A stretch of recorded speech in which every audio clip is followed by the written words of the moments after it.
Então, com a Bíblia aberta, vamos ler Lucas capítulo 3. No 15º ano do reinado de Tibério César, sendo Pôncio Pilatos governador da Judéia,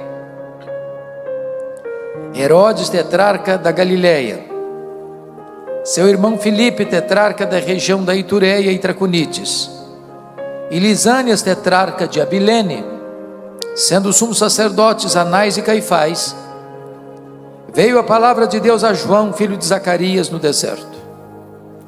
Ele percorreu toda a circunvizinhança do Jordão, pregando o batismo de arrependimento para a remissão de pecados, conforme está escrito no livro das palavras do profeta Isaías: voz do que clama no deserto, preparai o caminho do Senhor, endireitai as suas veredas. Todo vale será aterrado e nivelados todos os montes e outeiros. Os caminhos tortuosos serão retificados e os escabrosos aplanados, e toda a carne verá a salvação de Deus. Dizia ele, pois, às multidões que saíam para serem batizadas: raça de víboras, quem vos induziu a fugir da ira vindoura? Produzi, pois, frutos dignos do arrependimento, e não comeceis a dizer entre vós mesmos: temos por pai Abraão. Porque eu vos afirmo que destas pedras Deus pode suscitar filhos a Abraão. E também já está posto o machado à raiz das árvores. Toda árvore, pois, que não produz bom fruto é cortada e lançada ao fogo. Então as multidões o interrogavam, dizendo: que havemos de fazer? Respondeu-lhes: quem tiver 2 túnicas, reparta com quem não tem, e quem tiver comida, faça o mesmo. Foram também publicanos para serem batizados e perguntaram-lhe: mestre, que havemos de fazer? Respondeu-lhes: não cobreis mais do que o estipulado. Também soldados lhe perguntaram: e nós, que faremos? E ele lhes disse: a ninguém maltrateis, não deis denúncia falsa, e contentai-vos com o vosso soldo. Estando o povo na expectativa e discorrendo todos no seu íntimo a respeito de João, se não seria ele porventura o próprio Cristo, disse João a todos: eu na verdade vos batizo com água, mas vem o que é mais poderoso do que eu, do qual não sou digno de desatar-lhe as correias das sandálias. Ele vos batizará com o Espírito Santo e com fogo. A sua pá ele a tem na mão para limpar completamente a sua eira e recolher o trigo no seu celeiro, porém queimará a palha em fogo inextinguível. Assim, pois, com muitas outras exortações, anunciava o evangelho ao povo. Mas Herodes, o tetrarca, sendo repreendido por ele, por causa de Herodias, mulher de seu irmão, e por todas as maldades que o mesmo Herodes havia feito, acrescentou ainda sobre todas a de lançar João no cárcere. João Batista é certamente uma das figuras mais emblemáticas da história e mais importantes da Bíblia. João Batista é o precursor do Messias. Muitos profetas falaram do Messias. João teve o privilégio de apontar para ele e dizer: eis o Cordeiro de Deus que tira o pecado do mundo. João Batista é uma espécie de dobradiça da Bíblia. Ele fecha o Antigo Testamento, ele abre o Novo Testamento. João Batista era aquele tipo de homem cheio do Espírito Santo desde o ventre, empolgado com Jesus antes de nascer. João Batista é o homem que recebe de Jesus o mais elevado elogio. Dentre os nascidos de mulher, ninguém foi maior do que João. O propósito de Lucas, que era médico e historiador, retratar para nós o contexto político e religioso do Império Romano e da província de Israel, quando João dá início ao seu ministério. E ao fazê-lo, Lucas adota uma metodologia. Ele parte do geral para o particular. Ele parte do império para a província. Vejamos no verso 1. No 15º ano do reinado de Tibério César. Tibério César começou a governar no ano 14 depois de Cristo. E significa que João Batista começou o seu ministério no ano 29 da nossa era. A grande pergunta é como estava o Império Romano neste primeiro século, quando o cristianismo é estabelecido e caminha de Jerusalém a Roma. E nós poderíamos retroceder um pouco e pensar no grande general Júlio César, que foi traído e assassinado pelo Senado romano. Poderíamos trazer à memória César Augusto, que governou do ano 27 ao ano 14 depois de Cristo, o imperador que governava o mundo quando Jesus nasceu, que foi sucedido por Tibério César, seu filho adotivo, que governou do ano 14 ao ano 37. Foi quando João começa o seu ministério. Jesus morre na cruz e ressuscita. Que foi sucedido por Calígula, que governou do ano 37 ao ano 41, um homem muito mau e que também foi assassinado. Que foi sucedido por Cláudio, que governou de 41 a 54, período em que houve uma grande fome no mundo e os judeus foram expulsos de Roma. Que foi sucedido por Nero, que governou de 54 a 68, quando Roma foi incendiada em 64. E a perseguição aos cristãos se torna crudelíssima. Que foi sucedido por Vespasiano e Tito Flávio,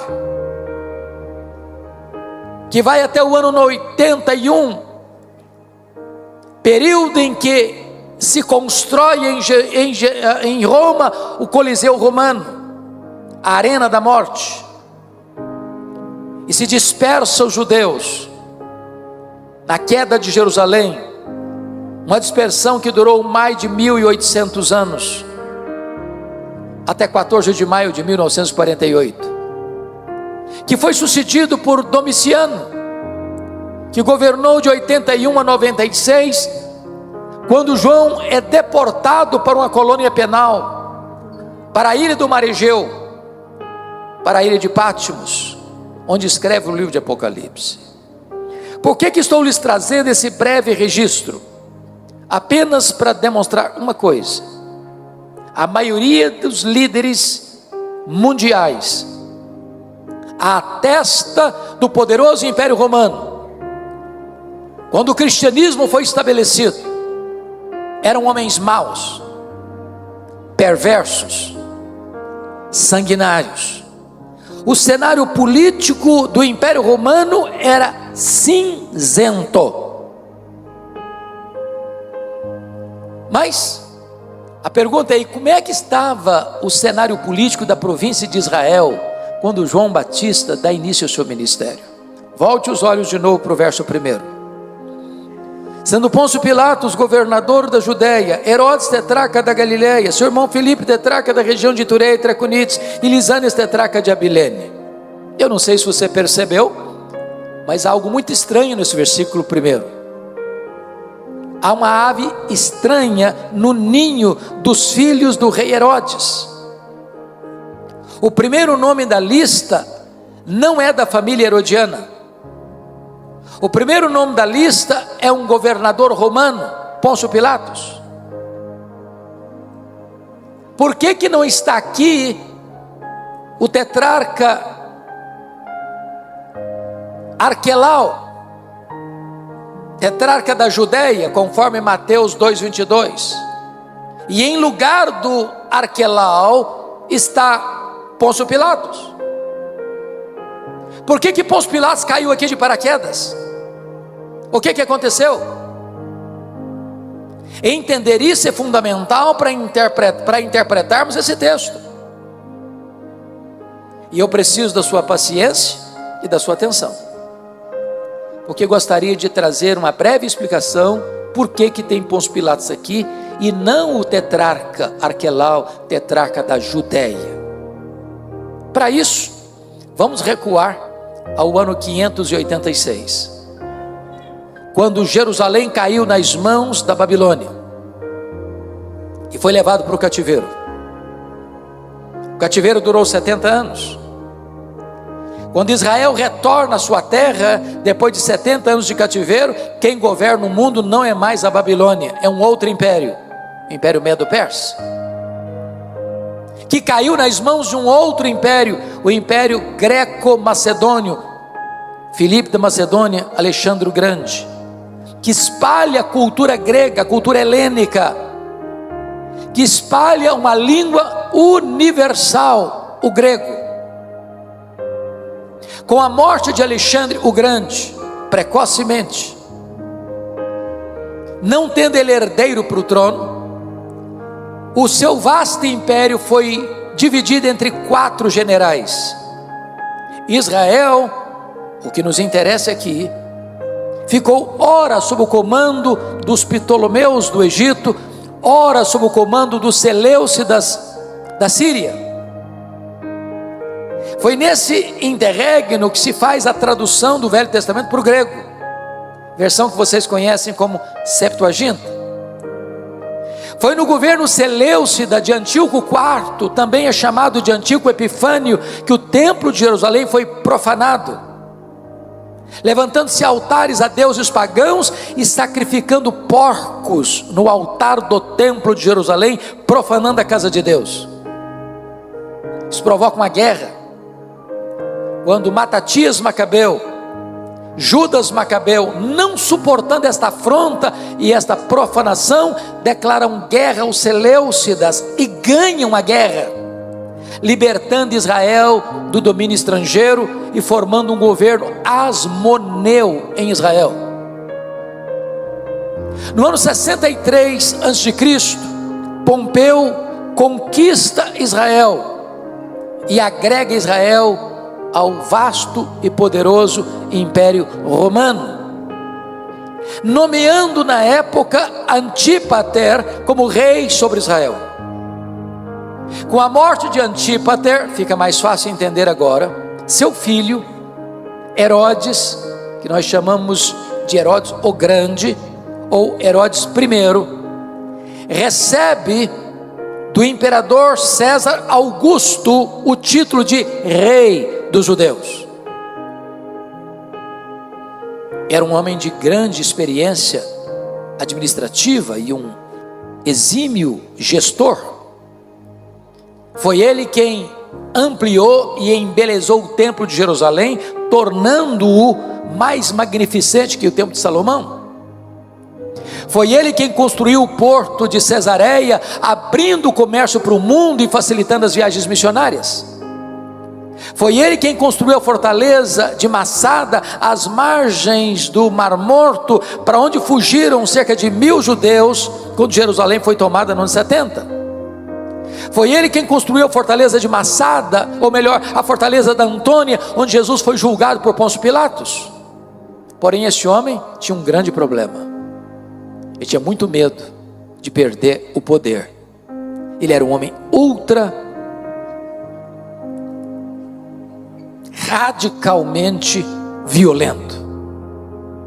Para vocês terem uma ideia, logo que ele assumiu o governo, ele mandou matar mais da metade do sinédrio judaico, que era composto de 71 membros, para dizer: aqui quem manda sou eu. Ele casou-se 9 vezes. A sua chamada esposa preferida, Mariana, da nobreza, logo que ele se casa, a sua sogra, Dona Alexandra, pediu para ele nomear um jovem de 17 anos, Aristóbulo, como sumo sacerdote em Jerusalém, porque o sacerdócio já estava corrompido, e era o cargo mais alto da religião judaica, comprado a peso de ouro. Ele nomeou o menino de 17 anos. O menino foi bem, curiosamente, com ciúmes, mandou matá-lo. A sua sogra, com medo dele, fugiu para o Egito sob as asas de Cleópatra. E ele manda os seus emissários no Egito e mata a sua sogra. Isso levou o imperador César Augusto a convocar a Roma para lhe dar uma descompostura e afirmou: é melhor ser filho de um porco do que ser filho de Herodes. Antes de viajar para Roma, com medo de que Mariana, cuja família estava sendo assassinada por ele, se rebelasse contra ele, na sua ausência, mata sua mulher preferida antes de viajar. Quando ele retorna de Roma, ele manda 2 filhos para lá para estudarem, e a sua irmã Salomé, do mesmo estofo moral dele, disse assim: quando os seus filhos voltarem de Roma, estarão mais aptos para governar do que você. Ele não titubeou, estrangulou os 2 filhos. Quando ele estava para morrer na instância de Jericó, ele fez a sua irmã Salomé jurar para ele que no dia da sua morte ela mandaria matar pelo menos um membro de cada família nobre de Israel, porque queria ter sangue e lágrimas no seu funeral. Por que estou lhes dizendo isso? Por 2 razões. Primeiro, porque durante anos, eu confesso isso, pastor Adson, eu não entendia um texto da Bíblia, não entendia Mateus capítulo 2, porque está escrito lá, que vieram uns magos do Oriente, e chegaram em Jerusalém, e fizeram uma pergunta: onde está o recém-nascido rei dos judeus? Vimos a sua estrela no Oriente, e viemos para adorá-lo. E diz o texto, que com isso Herodes se alarmou, e com ele toda a cidade de Jerusalém. Uai, como um rei se alarma com a simples pergunta dessa? Como é que uma cidade inteira fica em pânico, só com uma pergunta dessa? É que Jerusalém sabia do que esse homem era capaz, sempre que na cabeça dele alguém se colocava no caminho dele para concorrer o trono com ele. Foi por isso que ele mandou matar todas as crianças de Belém e arredores. Mas eu tenho uma boa notícia para lhes dar: os poderosos deste mundo também morrem. Só Jesus, o Rei dos Reis, jamais será apiado do poder. Com a morte dele, ele era rei sobre todo o território de Israel. O território de Israel é dividido em 4 partes. Nós chamamos isso de tetrarquia, ou governo de uma 4ª parte. A tetrarquia da Judéia foi dada a Arquelau, Mateus 2, 22. A tetrarquia da Galileia foi dada a Herodes, entenda-se aqui Herodes Antipas. A tetrarquia de Itureia e Traconites foi dada a Filipe, e a tetrarquia de Abilene foi dada a Lisânias. A pergunta é: por que o nome de Arquelau não está aqui? E por que no lugar do Arquelau está aqui Pôncio Pilatos? O problema é que o Arquelau foi tão mal, pior do que o próprio pai, que os judeus disseram para Roma assim: nós não aguentamos esse cara aqui, tira esse homem daqui, tira esse homem daqui. Preste atenção que Israel pertencia ao Império Romano, mas quem governava em Israel era a família Edomeia, era a família herodiana. Roma, mais do que depressa, aproveita o ensejo, arranca Arquelau do poder e bota o pé dentro de Jerusalém, nomeando um governador romano. Pilatos não é o primeiro, Pilatos é o 5º. Mas agora eu faço a pergunta: esse time aqui, Pôncio Pilatos, Herodes Antipas, Filipe e Lisânias, era gente boa? Era gente boa? Não. Homens maus, violentos. Ou seja, se o cenário político do império estava sombrio, o cenário político da província estava pior ainda, quando João Batista deu início ao seu ministério. Mas talvez você pergunte: quem sabe a religião seja o porto seguro das pessoas numa crise política do império e da província, no cenário internacional e no cenário nacional. Mas como é que estava a religião? Olha o versículo 2: sendo sumos sacerdotes Anás e Caifás. O que você achou de estranho aí? Tem 2 sumos sacerdotes, só podia ter um. O sacerdócio estava corrompido. Para vocês terem uma ideia, do ano 14 a.C. ao ano 28 depois de Cristo, 28 pessoas ocuparam o cargo de sumo sacerdote, que era comprado a peso de ouro. O Anás era o sogro do Caifás. O Anás já tinha sido deposto, mas ele era tão influente que nos bastidores quem mandava era ele. Na verdade, ele era o sumo sacerdote de fato, quando o genro dele era apenas o sumo sacerdote de direito. Tanto é verdade que quando Jesus foi preso e interrogado, quem vai interrogar Jesus não é Caifás, é Anás.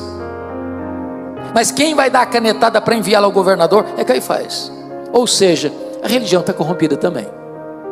E a pergunta que eu faço a vocês é essa: tem esperança num cenário desse?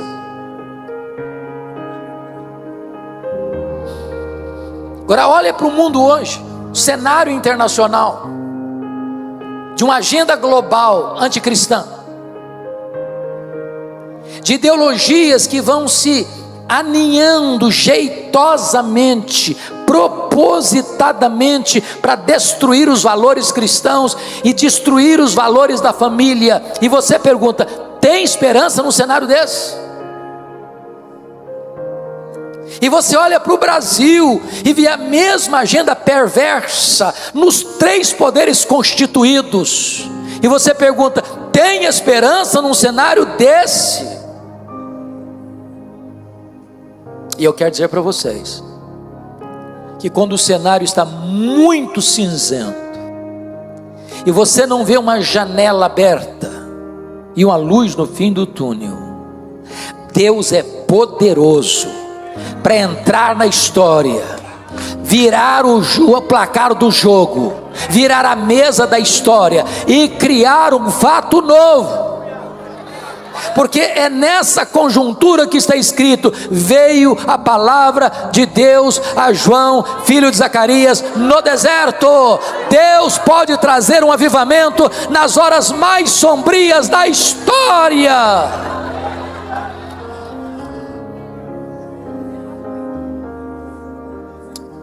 O que me impressiona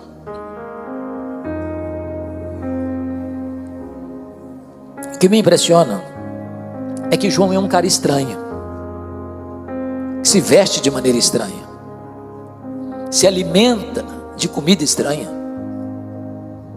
e que prega num lugar estranho. Meu amado irmão, não é o lugar que faz o homem, é o homem quem faz o lugar. Não importa se num grande centro urbano, não importa se numa cidade interiorana, não importa se numa região rural, não importa se debaixo de uma árvore, não importa se numa grande catedral ou num templo de chão batido, não importa se no deserto, se a palavra de Deus vier, as multidões vão se ajuntar para ouvir a palavra de Deus.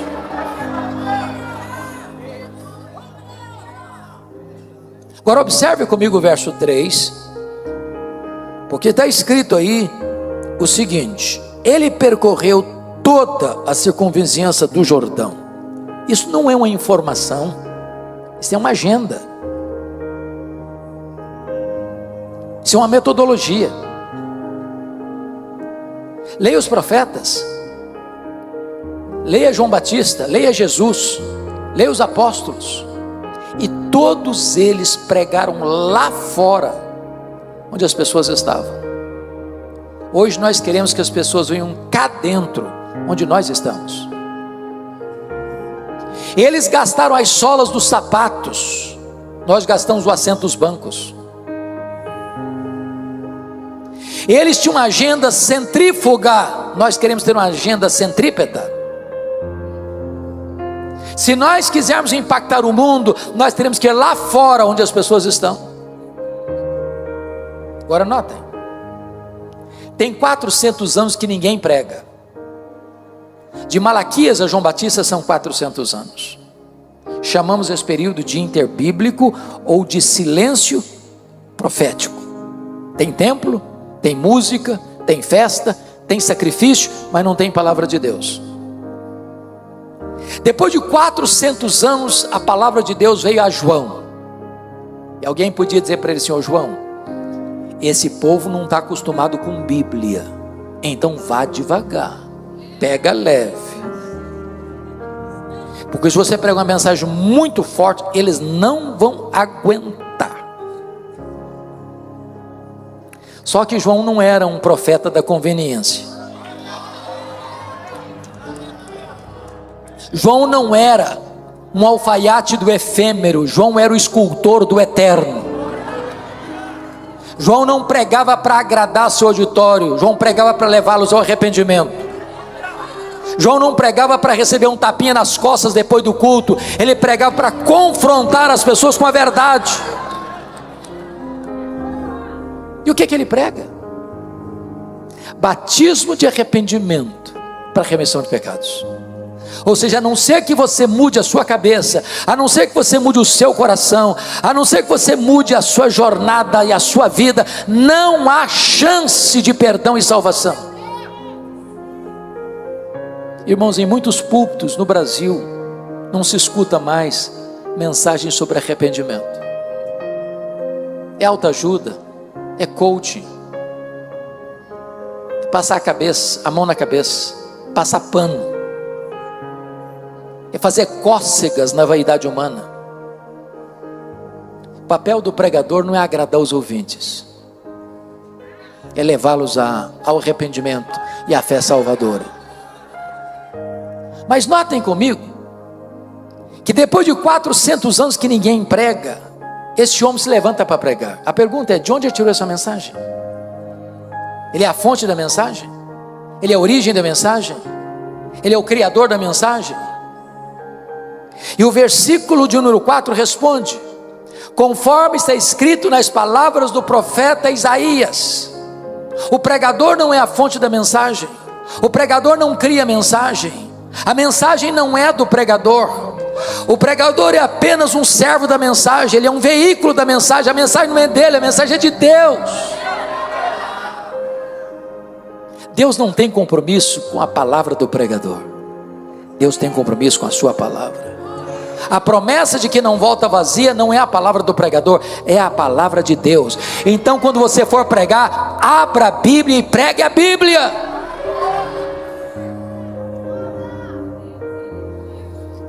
Se você percebeu comigo no versículo 4, João Batista nos é apresentado aqui como engenheiro de trânsito do reino de Deus.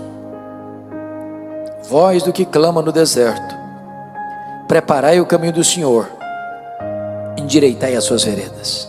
O pano de fundo desta declaração é que nos tempos antigos, o rei ou o imperador, ao ir visitar uma província longínqua com a sua comitiva real, não tendo estradas adequadas para a comitiva passar, ele mandava os seus engenheiros de trânsito para abrir estradas. João Batista é esse engenheiro de trânsito. E eu não estou falando de estrada, de topografia, está falando do seu, do meu, do nosso coração. E preparar o caminho do Senhor para que o Senhor se manifeste é o que nós chamaríamos de avivamento espiritual. Eu tive o privilégio, pastor Adson, de visitar um grande avivamento do século passado, na África do Sul, na missão Kwasi-Zabanto. Ali, em 1966, o Espírito Santo foi derramado com grande poder. Ali cegos viram, ali tetraplégicos andaram, ali mortos ressuscitaram, Ali foi construído numa fazenda um templo para 15 mil pessoas, com 3 cultos por dia. Ali feiticeiros foram convertidos aos borbotões, e às vezes sem que ninguém fosse pregar para eles, eles eram tomados de convicção de pecado lá no campo, e saíam correndo e chorando, confessando os seus pecados, buscando salvação em Cristo Jesus. E eu perguntei para o pastor Erlo Stigen, o instrumento que Deus usou para aquele avivamento. Disse: pastor Erlo, o que é avivamento? Ele respondeu: avivamento é preparar o caminho do Senhor. A igreja não agenda avivamento, a igreja não promove avivamento, a igreja busca avivamento. A igreja prepara o caminho do Senhor para que Ele se manifeste. Mas o que é isso? O versículo 4 responde. O versículo 5 responde: todo o vale será aterrado, e nivelados todos os montes e outeiros. Os caminhos tortuosos serão retificados, e os escabrosos aplanados. O resultado disso é um grande avivamento, descrito no versículo 6. E toda a carne verá a salvação de Deus. Mas do que ele está falando? O que é um vale? Um vale é uma depressão. É um lugar escuro, sombrio.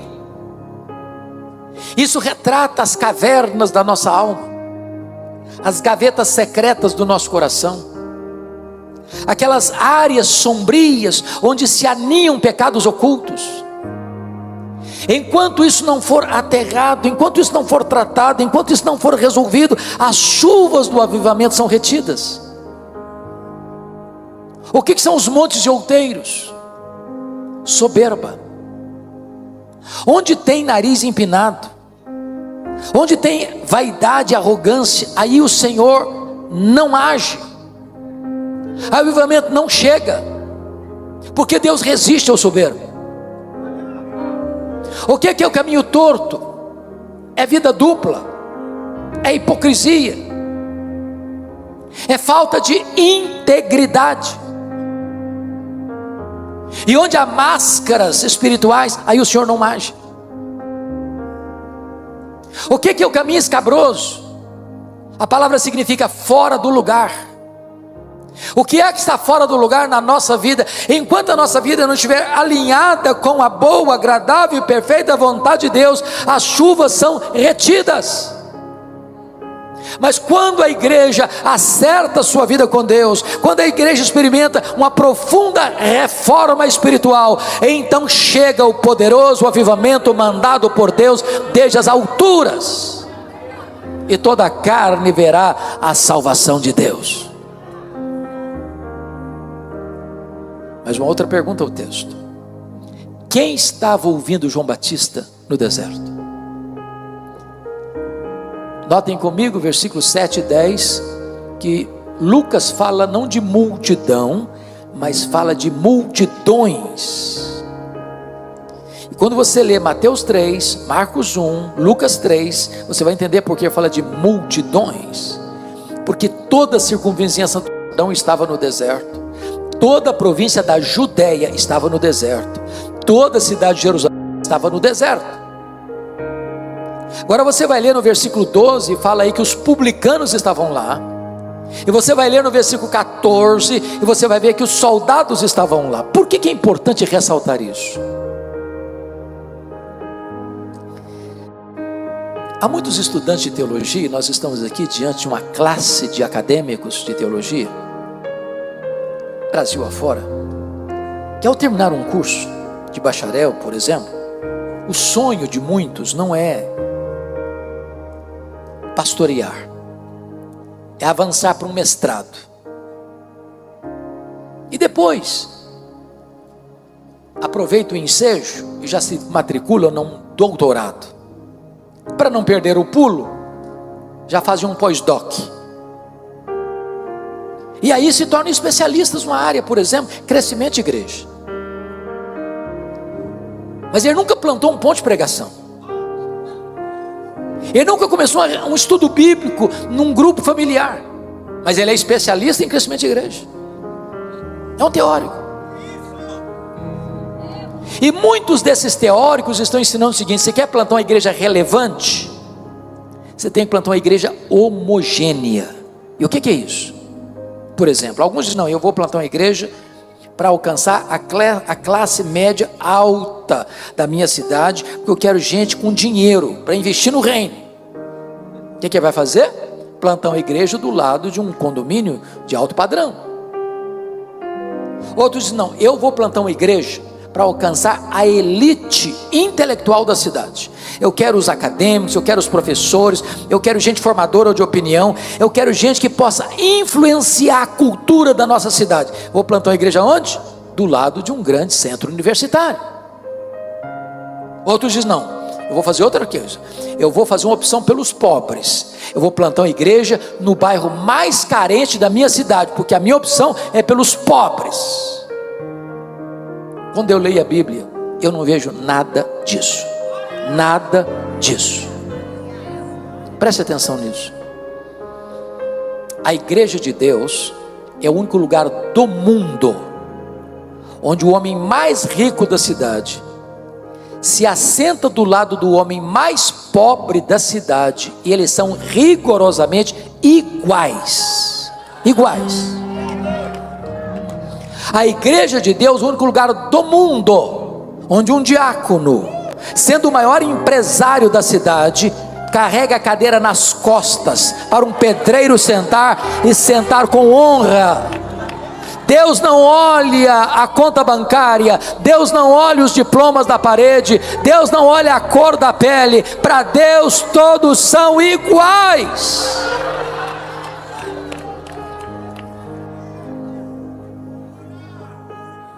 Mas ainda podemos perguntar ao texto: quais foram as ênfases de João Batista nesta pregação de avivamento? Vejamos. Primeiro, João Batista alerta sobre o perigo mortal da hipocrisia. Olha o verso 7. Dizia ele, pois, às multidões que saíam para serem batizadas: raça de víboras. E eu fico escandalizado com João Batista. É muita acidez na voz, é uma mensagem muito tóxica, é muita indelicadeza com o auditório. Por favor, não façam isso na igreja.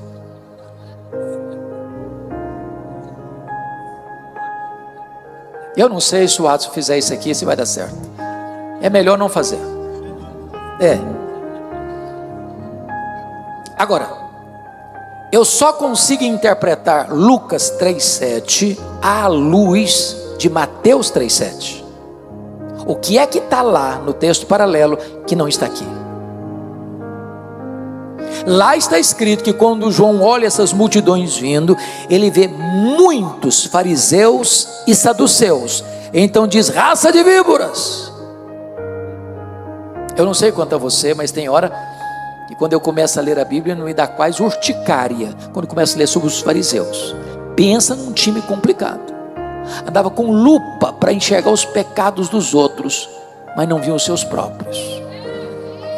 Jesus chamou essa gente de hipócritas. Agora, por favor, entenda isso. Os fariseus não foram sempre assim, não. Quando eles surgiram? Por que eles surgiram?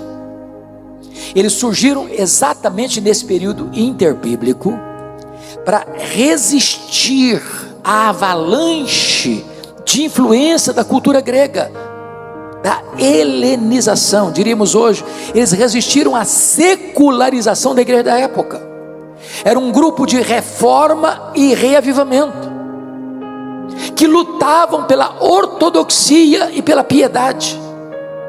Mas com o tempo, eles perderam a essência e mantiveram a forma, e Jesus os chamou de hipócritas.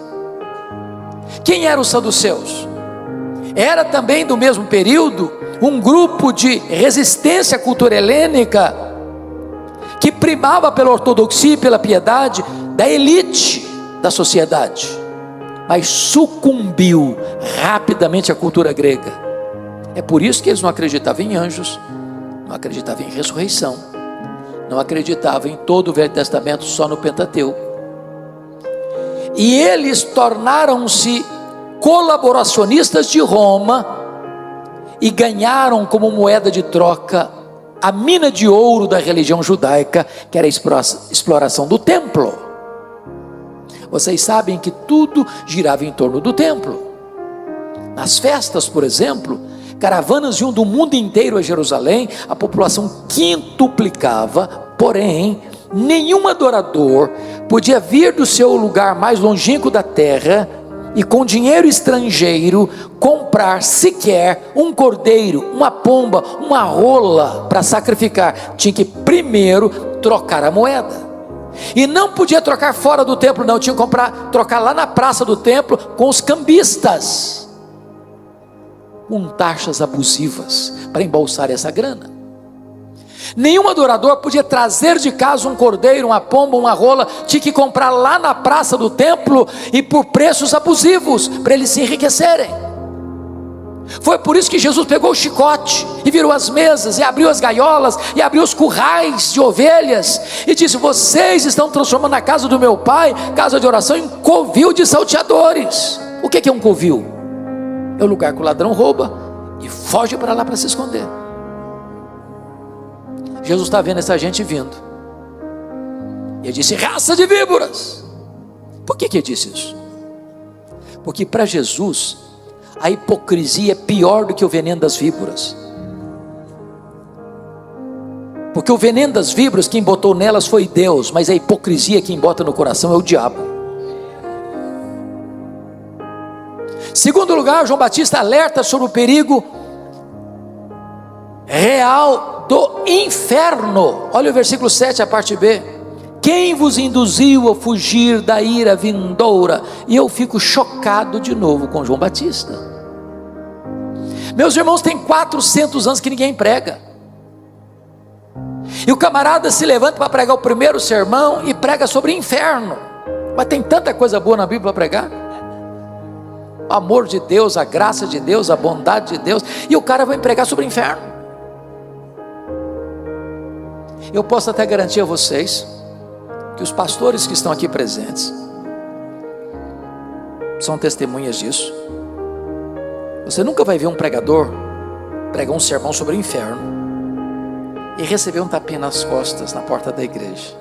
Esse pastor, que sermãozaço que o senhor pregou hoje à noite. Estou indo para casa até mais leve.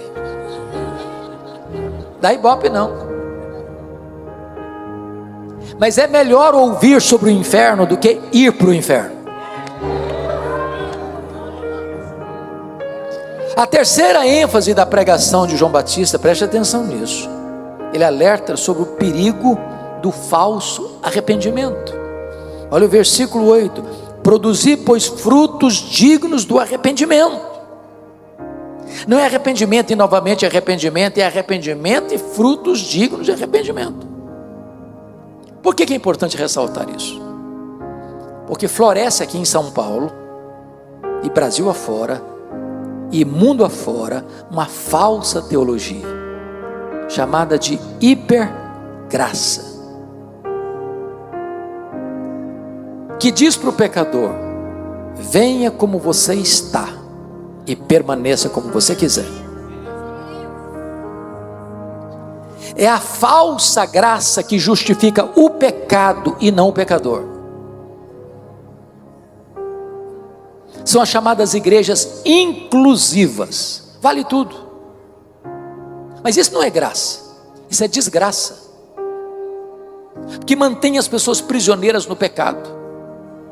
A verdadeira graça de Deus liberta, transforma o caráter, transforma a vida, transforma o casamento, transforma a família, transforma a igreja, transforma a sociedade. Quarto lugar, a ênfase de uma pregação de avivamento, irmãos, alerta para o perigo da falsa confiança religiosa. Olha o versículo 8 ainda: e não comeceis a dizer entre vós mesmos, temos por pai a Abraão. Sabe o que está acontecendo aqui? O auditório de João Batista está dando carteirada nele. Estão dizendo: alto lá, pregador, você sabe com quem você está falando? Nós temos pedigree, nós somos filhos do Abraão, corre em nossas veias o sangue do patriarca. Que é isso? Pega leve com a gente. Mas os verdadeiros filhos de Abraão não são aqueles que têm o sangue de Abraão correndo em suas veias, mas aqueles que têm a fé de Abraão habitando em seu coração. Cuidado para que você não coloque a sua confiança numa base errada. Eu gosto muito de fazer perguntas, porque perguntas são diagnósticas. Às vezes eu pergunto: e aí, meu irmão, está firme na sua salvação em Jesus? Mas é claro, eu sou filho do pastor da igreja. Ué, e daí? E daí? Pode ser que filho de peixe seja peixinho, mas filho de crente não é crentinho não. Tem que nascer de novo, tem que nascer de cima, tem que nascer do alto, tem que nascer da água e do Espírito, tem que ser nova criatura. Às vezes eu faço essa pergunta e a resposta é mais assim, requintada um pouquinho. E aí, meu irmão, está firme na sua fé, na sua salvação? Claro, pastor, eu sou calvinista desde o berço, sou arminiano desde que nasci. Pô, mas você pode ser calvinista, você pode ser arminiano, mas não é isso que dá segurança para você não. Se você não estiver fundamentado em Jesus, a rocha que não se abala, não há esperança. Não é a placa de igreja, não é o sistema doutrinário, é a cruz de Cristo, é o evangelho da salvação, é Jesus Cristo que é aquele que garante a nós a vida eterna.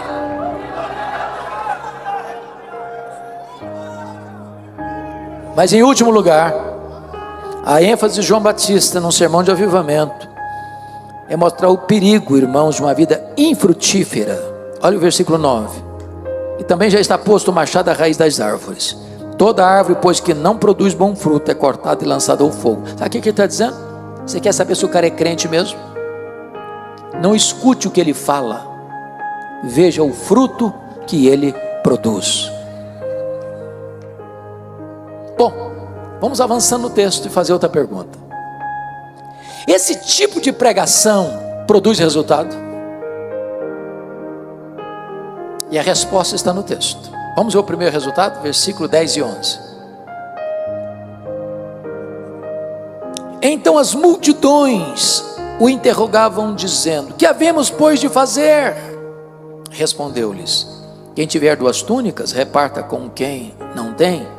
Quem tiver comida, faça o mesmo. 2 coisas a enfatizar aqui. Primeiro, em tempos de avivamento, irmãos, o apelo não parte do pregador para o auditório, parte do auditório para o pregador. Você quer saber se o cara é crente mesmo, à luz desse texto? Veja se ele é generoso.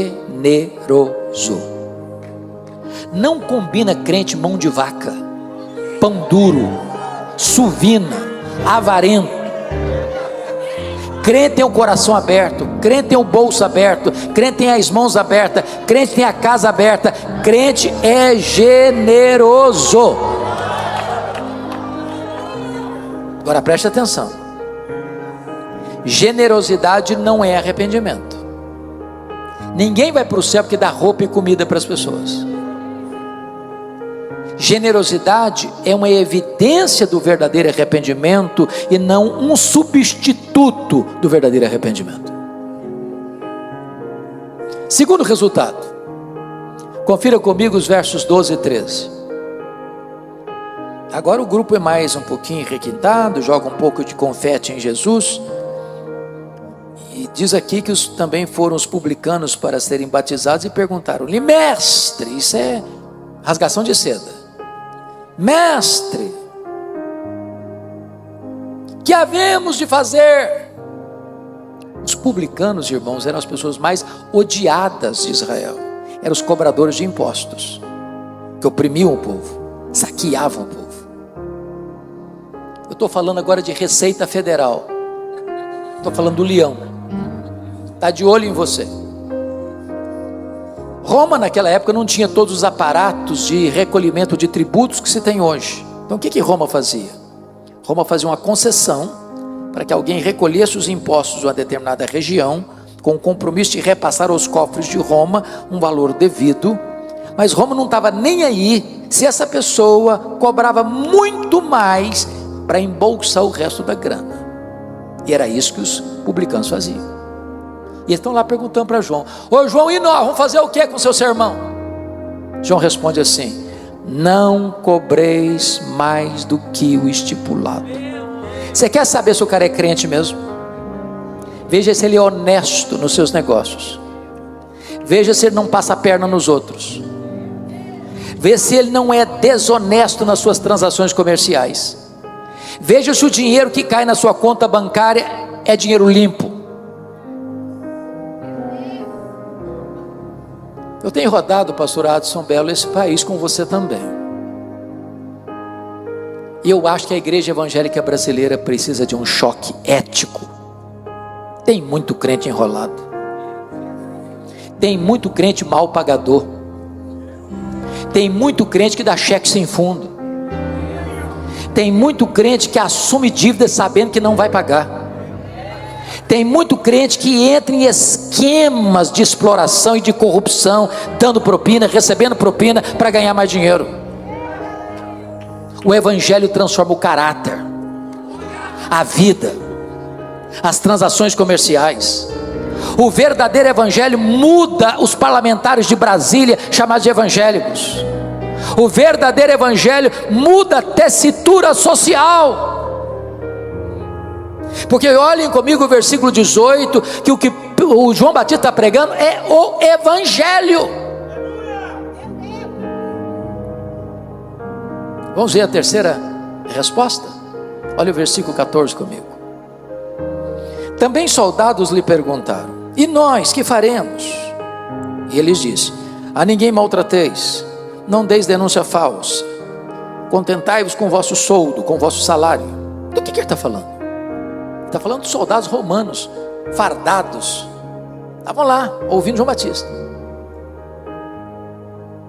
E João Batista diz: olha, a ninguém maltrateis, não deis denúncia falsa, contentai-vos com o vosso salário. Vamos entender o que ele está falando. Quando ele fala ninguém maltrateis, preste atenção nisso.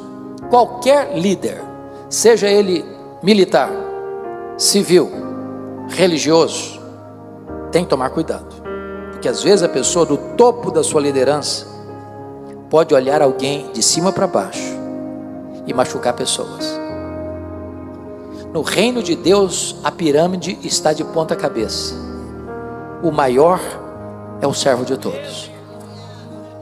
Então não use da sua liderança para machucar pessoas. Não deis denúncia falsa. Do que ele está falando? O que ele está falando é o seguinte: os soldados estavam mancomunados com os cobradores de impostos para receberem propina. Então eu vou ilustrar isso. Como é que é o seu nome, irmão? Rubens. Vou pegar o Rubens aqui com a permissão dele para ilustrar. Imagine que chegava na casa do Rubens o cobrador de imposto, o publicano. Disse: Rubens, eu vim aqui avisar você que o imposto que você vai pagar esse ano é tanto. O Rubens dava um suspiro e dizia: eu não posso pagar isso tudo. Se eu for pagar esse tanto de imposto esse ano, a minha família vai passar necessidade. O cobrador de imposto dizia: pois é esse tanto que você vai. Não discutia. Veja se ele não faz negociatas, rasteiras, nos bastidores escuros da corrupção, para se enriquecer. Veja se ele não vende a alma para o diabo para ganhar mais dinheiro. Veja se ele não entra em esquemas para receber propina, para cair dinheiro sujo na sua conta. Veja se ele é honesto e vive do seu salário e não da riqueza mal adquirida. Eu sei que essas coisas não acontecem mais no Brasil, né, irmãos? Mas nunca é demais alertar, não é verdade? Bom, deixa eu terminar. Me permita falar 3 coisas agora do pregador. primeira coisa que o pregador vai nos ensinar nesse texto, está no versículo 15 e 16. Preste bem atenção. Estando o povo é um coletivo das multidões dos versos 7 e 10. O povo, estando o povo na expectativa e discorrendo todos, não alguns, não a maioria, discorrendo todos no seu íntimo a respeito de João, se não seria ele porventura o próprio Cristo, disse João a quem? A todos: eu na verdade vos batizo com água, mas vem o que é mais poderoso do que eu, do qual não sou digno de desatar-lhe as correias das sandálias, ele vos batizará com o Espírito Santo e com fogo. Primeira coisa que eu quero destacar é que o pregador precisa conhecer a sua identidade. Vamos entender isso aqui. Meus irmãos, tem 400 anos que ninguém prega. Aí João Batista começa a pregar no deserto e as multidões vão para lá, vão para lá, vão para lá. E ele se autodenomina como voz do que clama no deserto: preparai o caminho do Senhor. De repente, toda a multidão, todo o povo, sem exceção, começa a pensar, começa a cogitar e começa a entender uma coisa. Vocês querem saber de uma coisa? Esse João aí não é precursor do Messias, é coisa nenhuma. Ele é o próprio Messias, é ele mesmo, não pode ser outro, é ele. Ô gente, todos os votos que entraram na urna para candidato a Messias foram dados a João Batista. Nenhum voto em branco, nenhum voto em nulo. E essa perspectiva de todo o povo se transforma numa pergunta sutil, com palavras sedosas, aveludadas, como o sibilo da serpente, que beija os ouvidos de João Batista. E a pergunta era esta: porventura tu não és o próprio Cristo? Olha a tentação aí, olha o perigo aí, a isca venenosa aí. Muitos outros já tinham se levantado dizendo: eu sou o Cristo, eu sou o Cristo, eu sou o Cristo. Mas João não. João está cercado de uma multidão, e a multidão unânime está dizendo: não, você, não é você o Cristo, você o Cristo, é você mesmo. Se João tivesse engolido aquela isca venenosa, ele podia dar uma coçada na cabeça. Bom, quer dizer, pensando bem, eu acho que eu sou um fenômeno. Tem 400 anos que nunca ninguém juntou tanta gente. Mas ele não engoliu a isca venenosa, não. Ele foi categórico: não, eu não sou o Messias, eu vim preparar o caminho do Messias. Eu não sou o verbo, eu sou apenas uma voz que clama no deserto. Eu não sou a luz, eu aponto para Jesus e digo: esta é a verdadeira luz que vindo ao mundo ilumina todo homem. Eu não sou o cordeiro, eu aponto para Jesus e digo: este é o cordeiro de Deus que tira o pecado do mundo. Eu não sou o noivo, eu sou apenas um amigo do noivo. Eu batizo com água, mas aquele que vem depois de mim é mais poderoso que eu, e ele vos batizará com o Espírito Santo e com fogo. Eu não sou sequer digno de me curvar, desatar as correias das suas sandálias. Eu tenho um lema de vida: convém que ele cresça e que eu diminua.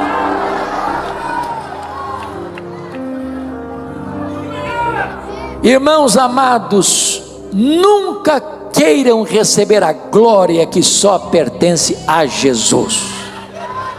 Toda a glória dada ao homem é vanglória, é glória vazia, é idolatria, é abominação para Deus, porque Deus não divide a sua glória com ninguém. Então baixa a bola, baixa a bola. A segunda coisa que o pregador retrata aqui para nós é que ele tem consciência plena da sua limitação. Nós estamos diante de um púlpito que tem sido uma cátedra de ensino. Por aqui já passaram mestres, doutores, pregadores. Aqui tem um pastor que é um estudioso das Escrituras, e muitos outros vão de passar por aqui. Muitos de vocês já pregaram e muitos de vocês já ouviram grandes pregadores. Mas todo pregador, todo, sem exceção, é rigorosamente limitado. Eis que diz o versículo 16: eu batizo com água, mas aquele que vem depois de mim é mais poderoso do que eu. Ele vos batizará com o Espírito Santo e com fogo. Sabe o que ele está dizendo? Meus irmãos, não importa o pregador, nós só conseguimos falar aos ouvidos. Só o Espírito Santo consegue falar ao coração. Não importa a forma que um pastor batiza, se por imersão, se por efusão, ou se por aspersão, o pregador só pode lidar com o símbolo, com a água. Só Jesus pode batizar com o Espírito Santo e com fogo. O pastor pode pegar os elementos da ceia, o pão e o vinho, e reparti-los, mas nenhum pregador tem poder de tornar esses símbolos eficazes no coração dos crentes. O pregador é limitado. Baixa a bola, baixa a bola. Finalmente, terceiro e último lugar, o pregador é corajoso. Veja comigo os versos 19 e 20. Mas Herodes o tetrarca, sendo repreendido por ele, por causa de Herodias, mulher de seu irmão, e por todas as maldades que o mesmo Herodes havia feito, acrescentou ainda sobre todas a de lançar João no cárcere. Vamos entender isso aqui. Eu disse a vocês lá no começo que Herodes, o grande, pai de Herodes Antipas, tinha se casado 9 vezes, formando uma família disfuncional. Dos muitos filhos que teve, ao morrer, 4 deles receberam um poder político. Arquelau, tetrarca da Judéia; Herodes Antipas, tetrarca da Galiléia; Filipe, tetrarca de Itureia e Traconites; e Lisânias, tetrarca de Abilene. Mas ele teve muitos outros filhos, dentre eles Filipe primeiro, porque esse Filipe aqui é o segundo, morava em Roma, casado com Herodias. Herodias também era neta de Herodes o Grande, de tal maneira que Herodias não era só cunhada de Herodes Antipas, era também sobrinha. O pecado de Herodes não foi só de adultério, foi também de incesto. Herodes Antipas, esse aqui, era casado com a filha do rei Aretas, dos nabateus, que moravam em Petra. E ele chega em Roma, e a sua cunhada se engraça com ele, e ele com ela.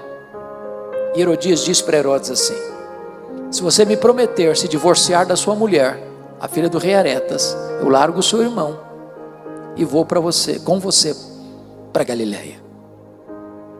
Herodes topou. Agora preste atenção na cena. Um dia, o Herodes desembarca na Galiléia com Herodias a tiracolo. João Batista, que era cara de leão, não tinha medo de ninguém, botou o dedo na cara do tetrarca e disse: não te é lícito possuir a mulher do teu irmão. Ele sabia que estava mexendo num vespeiro, num ninho de cobras. Ele sabia que seria odiado por isso e foi. Aliás, foi preso por causa disso. Preso aonde? Masmorra de Maquerós. Sabe onde fica Maquerós? Do lado do Mar Morto, 45 a 50 graus todo dia. O maior homem dentre os nascidos de mulher está preso por pregar a verdade e confrontar o pecado. Herodes às vezes gostava de ouvi-lo, mas quando Herodes ia ouvi-lo, sabe de que assunto João Batista tratava com ele? Juízo final. E aí o cara sai mais desesperado. Um dia, comemorando o seu aniversário, Herodes convida os seus amigos, seus convivas, todos chapados. Entra agora a filha de Herodias e dança diante dele com muita desenvoltura. E o rei o tetrarca dá para ela um cheque em branco assinado, diz: pode pedir o que você quiser. A menina, tão perigosa quanto a mãe, diz: mamãe, estou com um cheque em branco assinado, o que é que eu peço? Herodias disse: peça a cabeça de João Batista numa bandeja. O carrasco sai lá da Galileia, vai lá no Mar Morto, tira o João Batista da prisão, bota a cabeça dele num cepo e tosa a cabeça dele com a espada. E agora, aquela cabeça pingando sangue entra na festa da iniquidade como bolo da profanação.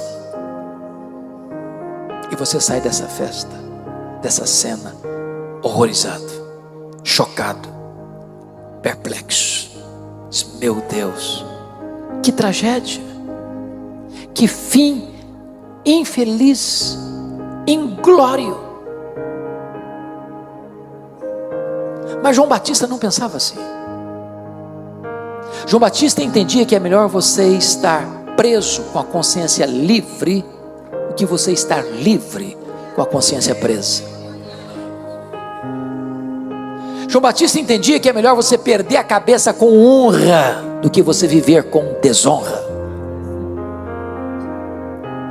João Batista nos ensina que o que importa não é como um homem morre, mas como ele ressuscita. Eu pergunto a vocês: que pai, que mãe hoje bota o nome num filho de Herodes? Só um louco ou um desavisado.